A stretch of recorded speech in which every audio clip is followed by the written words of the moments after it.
ओम क्रिया बाबाजी नमः। ओम श्री माते नमः। नमस्ते मित्रों, श्री विद्यापीठम में आप सभी साधकों का स्वागत है। आज का विषय है नीलावंती ग्रंथ का जो योद्राह पाठ है उसके बारे में। इस योद्राह पाठ है क्या? योद्राह में वानर अस्त्र जिसे कहा है, जिसे हम वंशुपातक अस्त्र भी कहते हैं, ये है क्या? अभी देखिए, नीलावंती की ग्रंथ के बारे में हमने हमारे चैनल के ऊपर पहले 3 लेक्चर डाले हुए। आज मैं चौथा लेक्चर आपके सामने रख रहा हूं। ये लेक्चर प्रॉपर सुनिए, क्योंकि ये नॉलेज दुनिया में किसी के पास भी नहीं है। इतना डेप्थ नॉलेज और सीक्रेट नॉलेज ये आज मैं आपके सामने बताने जा रहा हूँ। नीलावंती ग्रंथ के आपने पहले लेक्चर आपने देखे होंगे, और आजकल बहुत सारे लोग नीलावंती ग्रंथ के बारे में रिसर्च कर रहे हैं और मुझे फोन आते हैं। तो बहुत दिनों से मैंने इसका अगला पार्ट भी नहीं अपलोड किया था। और दूसरी बात यह है कि मैंने अभी अभी ब्रह्मास्त्र पिक्चर भी देखी, और रणवीर कपूर की जो है कंटारा मूवी अभी पिछले हफ्ते मैंने देखी। तो दोनों ट्रेडिशनल चीजों के ऊपर बने हुए फिल्म्स है, परंतु कंटारा मूवी का जो जो एक क्या बोलते थ्योरी है, ये रियल थ्योरी है और रियल इसके ऊपर आधारित है। और जो रणवीर कपूर का भी ब्रह्मास्त्र आया है उसमें फैंटेसी ज्यादा है, और नाम जो है वो नाम सही लाए है, परंतु वो भी गलत तरीके से लाए। बाकी कुछ नहीं, बाकी हवा है उसमें। एक जैसे कंटारा के पास जो एक संस्कृति है, वो संस्कृति उसमें जो ब्रह्मास्त्र के बारे में चाहिए वो नहीं आई है। इसलिए आप देखिए, ये जो फैंटेसी वाली चीजें है ना, ये कंटारा या बाहुबली या जो फिल्में हैं, इनको मैच नहीं कर पाएंगे। ये आप देखिए। अब इसमें आपको मैं ब्रह्मास्त्र मैंने देखा ना, तो मैंने सोचा कि उसका जो वानर अस्त्र उसमें दिखा है, वो वानर अस्त्र है क्या? वो मैंने थोड़ा रिसर्च किया, हमारे पास भी बहुत सारी चीजें हैं, तो दिमाग में आया कि ये वानर अस्त्र है क्या। तो वानर अस्त्र अभी उसमें क्या है कि एक बंदा जो है वो काली शक्ति का, एक वानर का एक कड़ा होती है, वो पैर में डालता है, और एक वानर एक मंकी की तरह, बंदर की तरह छलांगे मारना शुरू करता है। एक जादुई कड़ा जो होता है वो पहनने से उसके अंदर ताकत आती है।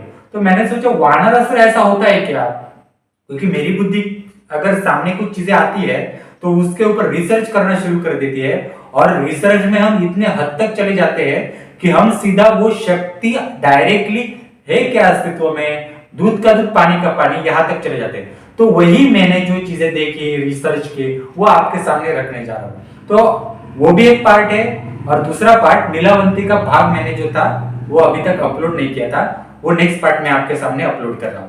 अब ये नीलावंती ग्रंथ में भी ये वानर अस्त्र का प्रयोग है।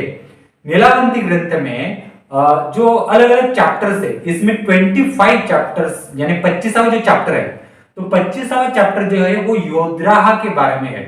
इस पूरे ग्रंथ का नाम योद्राह है। ये योद्राह, ये जो चैप्टर है, इसमें सब चैप्टर भी है। योद्राह इस चैप्टर में क्या है, तो अलग अलग अस्त्र जो है, अलग अलग अस्त्र हमारे हिंदू धर्म में जो भी हम देवी देवताओं को जानते हैं, ठीक है, वो सारे देवी देवताओं के जो अस्त्र शस्त्र है, अब आपको दिखाई देंगे सिर्फ देवी देवता। मित्रों, देवी देवताओं में बहुत सारे लेयर्स होते हैं। देखिए, अफ्रीकन लोग हमारे जैसे नहीं दिखते, चाइनीज लोग अफ्रीका जैसे नहीं दिखते, यानी पूरे अर्थ के ऊपर एक मनुष्य जाति के कितने कितने प्रकार है। उसी प्रकार से देवी देवताओं में अलग अलग प्रकार के देवी देवता होते, यानी हम गिन नहीं सकते। उसी तरह प्रेत पिशाच, इनमें भी प्रेत देवता, पिशाच देवता, ऐसे बहुत सारे एनर्जीज होते हैं। नरक है, पाताल लोक है, नरक अलग है। अब यहाँ लोग क्या करते हैं, नरक ही पाताल है, पाताल ही नरक है, ऐसे समझते। मित्रों, नरक लोग टोटल अलग है, पाताल लोग टोटल अलग है, इसके कंसेप्ट भी टोटल अलग है। और हमारे हिंदू में जो मैंने अभी बोला ना, नरक लोग अलग है, पाताल लोग अलग है, ये नरक और पाताल में मुस्लिमों का नरक और पाताल नहीं आता। इनके नरक और पाताल हमसे भी अलग टाइप का है, ठीक है। क्रिश्चियनों का इसमें नहीं आता, उनकी दुनिया ही कितनी बड़ी है। आप कल्पना कर लीजिए, हिंदुओं से दुगनी संख्या मुसलमानों की है, मुसलमानों से दुगनी संख्या क्रिश्चियनिटी की है, मतलब उनका देवी देवताओं का साम्राज्य कितना बड़ा होगा, कल्पना करने से भी आगे का है सब्जेक्ट। तो इसलिए मैं कहता हूं ना कि एक मंत्र शास्त्र, तंत्र शास्त्र, इसको ध्यान से आप अभ्यास किया करें। वो हैरी पॉटर नहीं है कि लामा फेरा की हीलिंग लेकर या हीलिंग के सिंबल डालकर अचानक से ब्रह्मांड से ऊर्जा वगैरह आती है, ऐसा नहीं होता। तो योद्राह, ये जो नीलावंती ग्रंथ का जो 25 चैप्टर है, इसमें अलग अलग अस्त्र शस्त्र है, इसकी निर्मित कैसे होती है, हर एक अस्त्र शस्त्र का नाम क्या है वो सब्जेक्ट इसमें आता है, हर देवी देवताओं के बारे में आता है। बस जो हाइयर अस्त्र शस्त्र होते हैं ये इसमें नहीं आते, उसका चैप्टर अलग अलग है। और अस्त्र शस्त्र आपको मैं बताऊं, आप भालू के शरीर के ऊपर के बाल गिन सकते हैं, बंदर के शरीर के ऊपर के बाल गिन सकते हैं, परंतु योद्राहा में इतने सारे अस्त्र शस्त्र है, इतने सारे अस्त्र शस्त्र है कि हम सोच नहीं सकते। जब हम एक त्रिशूल की बात करते हैं मित्रों, ये पूरा लेक्चर आप ध्यान से सुनिए, जब हम त्रिशूल की बात करते हैं तो त्रिशूल पाताल और नरक लोक के जो गंदी शक्तियां होती है उनके पास भी त्रिशूल होता है, भगवान शिव जी के पास भी त्रिशूल होता है, देवी देवता इतने सारे इनके पास भी छोटे मोटे देवता होते हैं, उनके पास भी त्रिशूल होता है। तो मतलब नाम है त्रिशूल, परंतु हर लोग हर एनर्जी के अनुसार त्रिशूल के नाम भी बदल दिए जाते हैं। हर किसी के पास त्रिशूल होता है मतलब त्रिशूल नहीं होता मित्रों। दुर्गाओं के हाथों में भी आपको त्रिशूल दिखता है, परंतु वो त्रिशूल का अर्थ एनर्जी और नाम अलग है, और भगवान शिव जी के हाथों में त्रिशूल है उसका नाम भी अलग है। भगवान शिव को बहुत लोग पूछते हैं, परंतु उनके त्रिशूल का नाम किसको पता है? दुर्गाओं को बहुत लोग पूछते हैं, पर उनके त्रिशूल का नाम किसको पता है? कोई रिसर्च नहीं करता मित्रों, कोई सोचता ही नहीं है। त्रिशूल जो है इस्लामिक में भी आते हैं, क्रिश्चियनिटी में भी आते हैं, लामाओं में भी आते हैं, और जैन देवी देवताओं में भी त्रिशूल आते हैं। एनर्जी का लेवल अलग होता है, आकृति थोड़ी अलग होती है मित्रों। पाताल शक्ति, काली जादू की शक्तियों में भी त्रिशूल आते हैं। तो मित्रों ये सारा सोचने के लिए दिमाग उतने लेवल का चाहिए। तो हम आज स्पेशली वानर अस्त्र के बारे में देखेंगे कि वानर अस्त्र में ये बंदरों का अस्त्र है कि जिसमें छलांगे मारी जाती है, तो ये देखेंगे। लेक्चर को शुरू करने से पहले हमारा चैनल को शेयर कीजिए, सब्सक्राइब कीजिए। जिनको भी ऑथेंटिक श्री विद्या साधना सीखनी है वो हमारा ब्लॉग देख लीजिए। जिनको भी महामृत्युंजय साधना करनी है पितृदोष के लिए वो महामृत्युंजय साधना कर सकते हैं। जिनको सिद्ध कुंजिका दुर्गा सप्तशती साधना कुल देवी के लिए करनी है वो ये कर सकते हैं, क्योंकि ओरिजिनल तंत्र आपको श्री विद्यापीठम में ही सीखने को मिलेगा। बाकी हर जगह उल्लू बनाया जाता है आपको श्री विद्या के नाम पे और बाकी तंत्र मंत्रों के नाम पे। मित्रों मंत्रों के चैंटिंग करके विद्याएं जागृत नहीं होती। मंत्रों को अगर आप डिवाइड करने जाओगे तो मंत्रों के नीचे बहुत सारी योगिनियां, भैरवियां, पिशाच शक्तियां, भक्षिणियां, भक्षक, ऐसे अलग अलग सूक्ष्म से बड़ी लेवल की शक्तियों का बाइंडिंग होता है और मंत्र तत्व बनता है। तो आप सोचिए आपको कितना गहराई का अभ्यास करना पड़ेगा।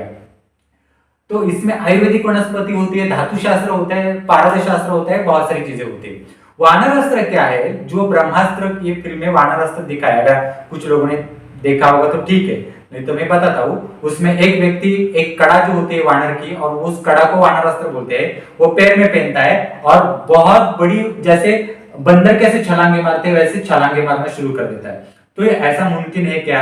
ऐसा रियलिटी में होता है क्या? या ऐसा कोई शास्त्र में वानर अस्त्र है क्या?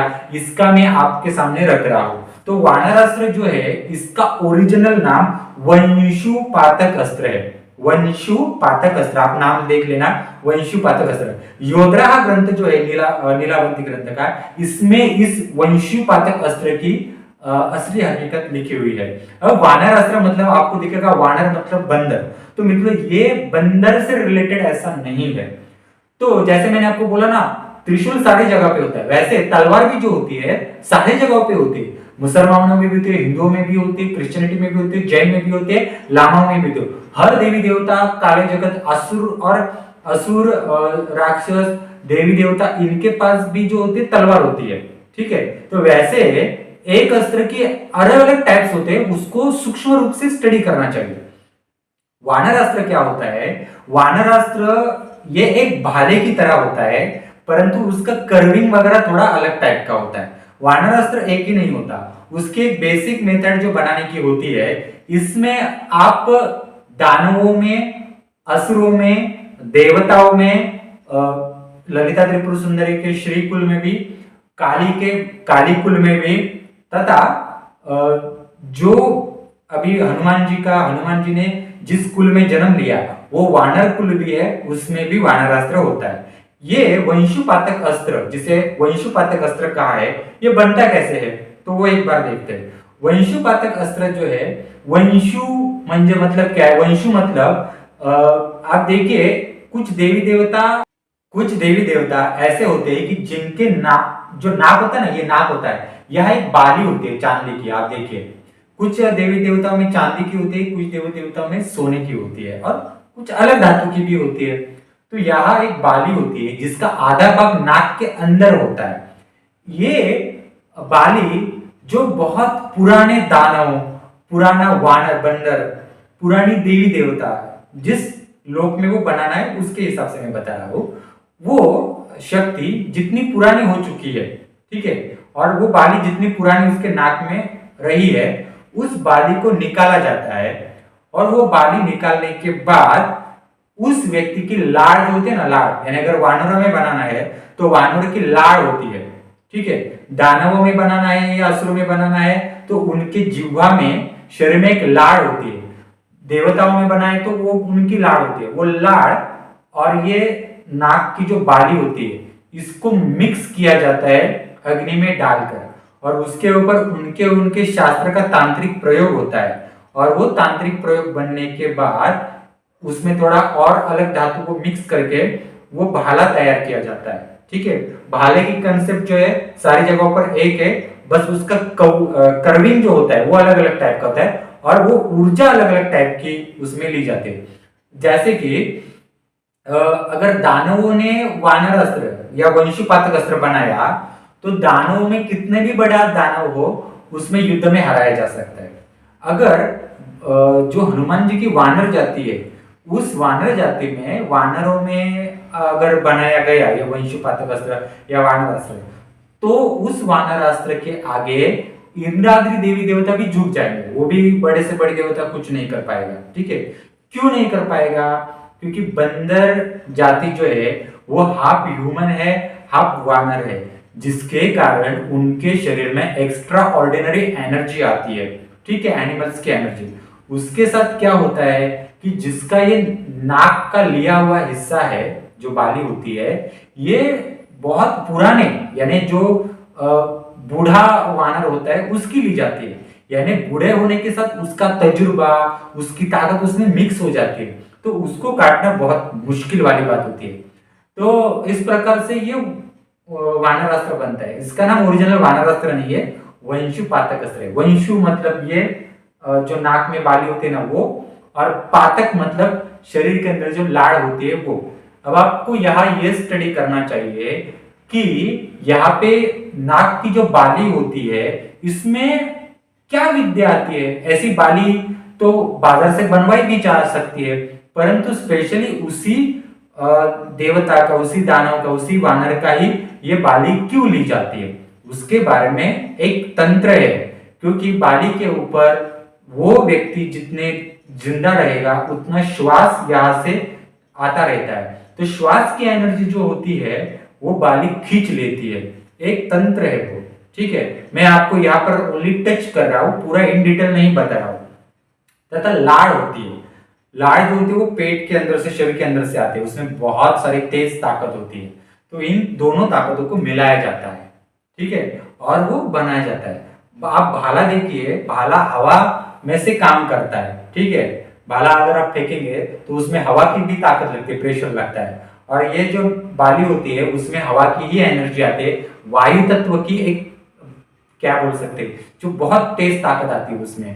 तो एक क्या बोल सकते हैं, ये केमिकल भी इंफॉर्मेशन है, तांत्रिक जगत भी है, बहुत सारी चीजें इसमें आती है। तो आपको वंशुपातक, इसका नाम आपको अभी पता चला होगा कि ये क्या है। योद्राह इस ग्रंथ में बहुत सारा है। मैं योद्राह का अगर लेते जाऊं ना, तो आपको मैं बताता हूँ एक महीने से ज्यादा चला जाएगा कि एक एक अस्त्र का कैसे बनाया जाता है, उसमें कौन सी तंत्र की तत्व उसमें डाले जाते हैं, बहुत सारे सब्जेक्ट है मित्रों। अब आपको समझ में आ गया। अब इस ब्रह्मास्त्र में ऐसी चीजें दिखाई गई है कि वो ब्रह्मास्त्र ब्रह्मदेव का है।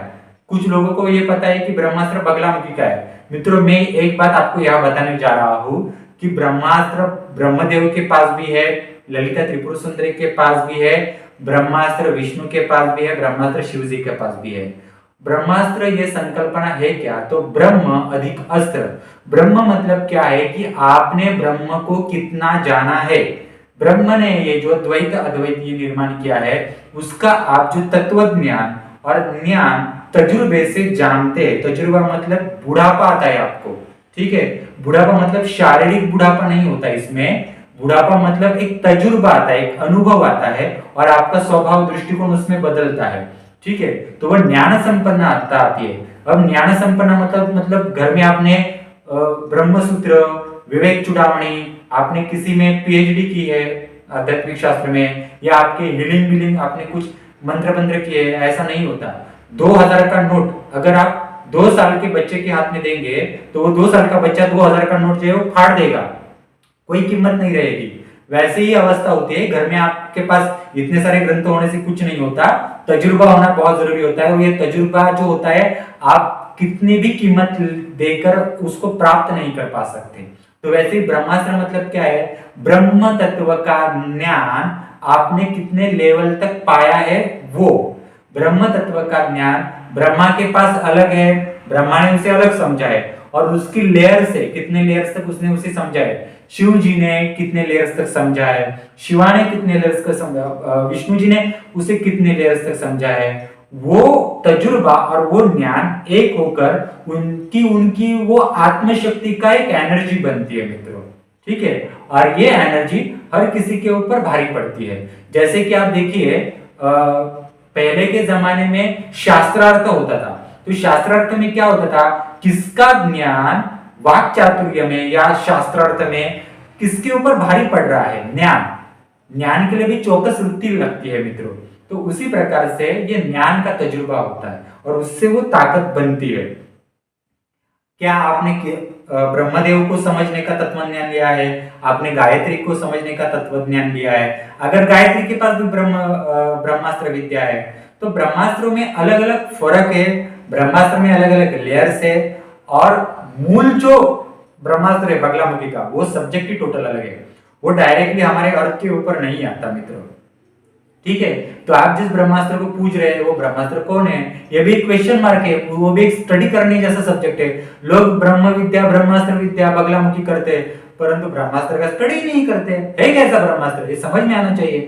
तो आज के इस लेक्चर में इतना है। आप देखिए मित्रों, शॉर्टकट मत उपयोग कर लीजिए। तंत्र शास्त्र को सही सीखना है तो सही तजुर्बेकार और मार्गदर्शक होना बहुत जरूरी है मित्रों, ठीक है। ब्रह्मास्त्र में जो भी आपको एक्टर्स दिखाए गए हैं, ये वहां पर सिर्फ एक्टिंग करने के लिए है और ये इतने फेमस है, हर एक एक्टर के पीछे उनकी उनकी एनर्जी लगी हुई रहती है। और जैसे मैंने आपको पहले बताया था कि मेरे पिछले हफ्ते का आप लेक्चर देखिए, जिसमें मैंने लंदन के 400 साल पुराने जो मशाल होते हैं, उन मशालों के ऊपर 100 साल पुरानी दारू डालकर वो अग्नि कैसे जलाकर, वो 400 साल पुरानी मशालों को जलाकर उस अग्नि में तंत्र खड़ा किया और अभी वो तंत्र लंदन में चल रहा है।